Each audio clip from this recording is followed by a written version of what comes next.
Díomh Macardi go léir. Hello and welcome. Tá ná go bra. Good day today. Now, this here is what's called shellac, and these are dried shellac flakes. And shellac flakes, when we mix it with methylated spirits, we end up with what a lot of people know as French polish. And French polish, as you know, would have been a lacquer that was used to get a very high shiny finish on antique work or any modern work for that matter, wherever an old finish is required.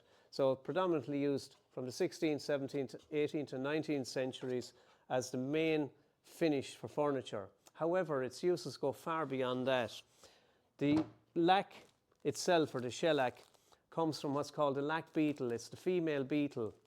Now, it's an Asian species and it's mostly found in Thailand and Myanmar. It's the female beetle that secretes this product. It's a resinous gum onto the butea tree, and it's harvested in a very controlled environment because of the uses, the many uses that it has today.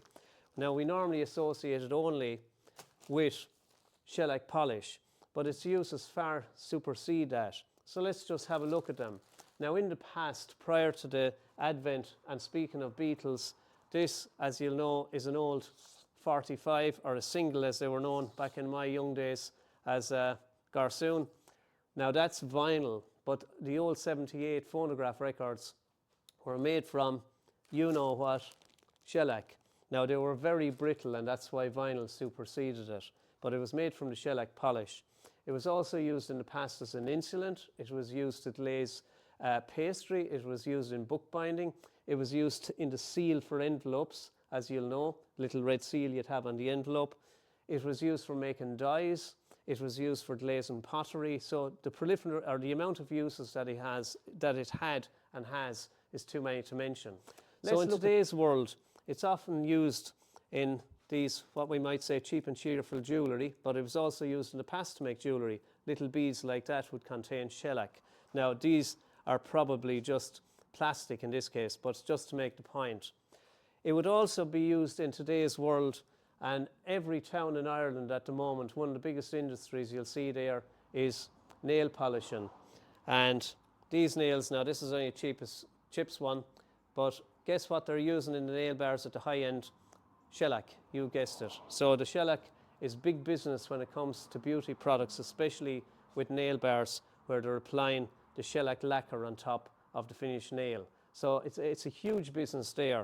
Let's look at now. It's also used by the pharmaceutical industries in the production of the capsules that hold the likes of antibiotics. So shellac is incorporated into the casing that we have there because it has a property that prevents the acids of the stomach dissolving the tablet before it gets into the intestine.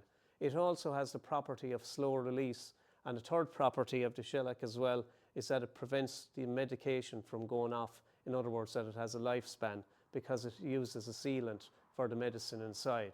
Now, so therefore, the amount of uses that shellac has in today's world is absolutely phenomenal.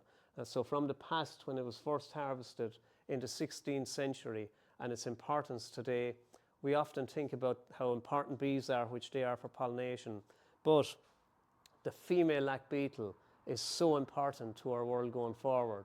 So when we say that we have to save the planet, I don't think it's the planet we have to save. I think it's we that need to save, and if there's a message to come out of all this, that we're all one. Insects, beetles, they all have a part to play. We're all part of the one chain.